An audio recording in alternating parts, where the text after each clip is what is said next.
जय गुरु जी संगत जी, जय गुरु जी, शुक्राना गुरु जी, अनंतम अनंतम शुक्राना गुरु जी।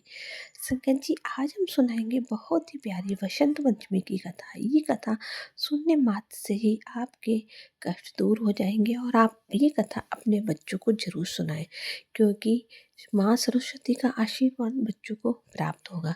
तो आइए संगत जी, कथा को प्रारंभ करते हैं।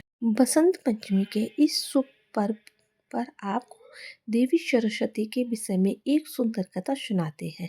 एक समय जब ब्रह्मा जी संपूर्ण सृष्टि का निर्माण कर रहे थे, तो उन्होंने सभी नवग्रह और विभिन्न वस्तुओं का सृजन कर तो लिया, लेकिन उन ग्रहों और नक्षत्रों को ये पता नहीं लग रहा था कि आखिर उन्हें कहाँ जाना है, जिसके आसपास घूमना है।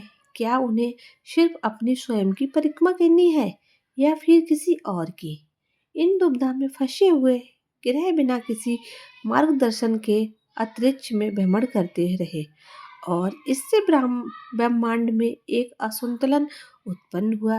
अब ब्रह्मा जी ने सोचा कि आखिर इसे ठीक कैसे किया जाए, तो उसके लिए उन्होंने निर्णय लिया कि वह किसी एक व्यक्ति का निर्माण करेंगे जो कि संपूर्ण ब्रह्मांड को तालबद्ध कर पाए।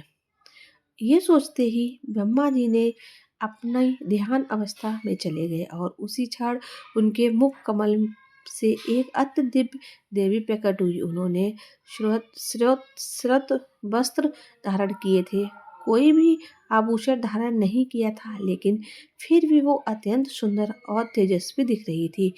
उनके 4 हाथ थे, जिसमें से 2 हाथों में उन्होंने वीणा धारण की थी, तीसरे हाथ में जपमाला थी और चौथे हाथ में एक कुंड। और वो देवी और कोई नहीं अपितु संगीत और ज्ञान की देवी स्वयं माता सरस्वती थी। जैसे ही उन्होंने अपनी वीणा पर ब्रह्मनाद छेड़ा, वैसे ही संपूर्ण ब्रह्मांड में एक परम शांति, मधुर संगीत और संतुलन छा गया। और जिस दिन माता सरस्वती प्रकट हुई, वह आज का दिन यानी वसंत पंचमी का दिन यही कारण है कि आज के दिन माता सरस्वती की विशेष पूजा अर्चना की जाती है।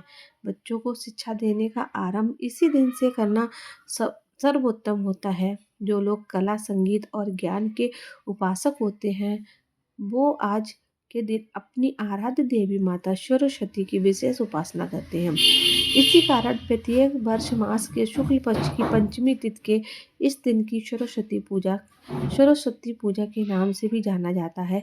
कहा जाता है इसी दिन ब्रह्मा जी से देवी सरस्वती की उत्पत्ति हुई थी। पुराणों में इस बात का उल्लेख पाया जाता है कि स्वयं भगवान श्री कृष्ण ने देवी सरस्वती को ये वरदान दिया था कि इस दिन हर जगह उनकी पूजा आराधना होगी। कि पूर्ण पुरुषोत्तम भगवान श्री कृष्ण ने इस भौतिक जगत का कार्यभार विभिन्न देवी देवताओं में विभाजित किया है।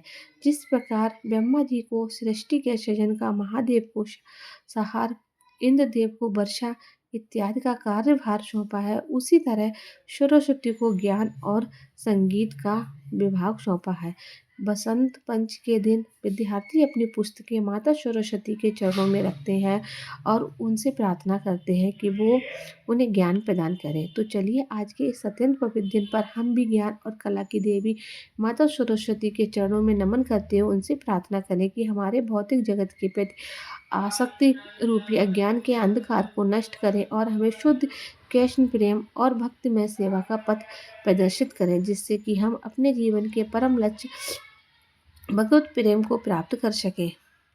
ये थी बसंत पंचमी की कथा। बसंत पंचमी के दिन आप पीले वस्त्र को धारण करें, पीला भोजन ग्रहण करें, इससे माता लक्ष्मी बहुत प्रसन्न होती है। आप भोग में माता लक्ष्मी को कुछ भी पीले रंग का बना के भोग लगा सकते हैं, मीठे का या नमकीन का, लेकिन वो भोग पीला ही होना चाहिए। आप पीले वस्त्र धारण करें और माता सरस्वती की पूजा करें, अर्चना करें। माता सरस्वती आपसे ज़रूर प्रसन्न होंगी। तो मिलते हैं आपसे अगली सत्संग में, तब तक के लिए बाय।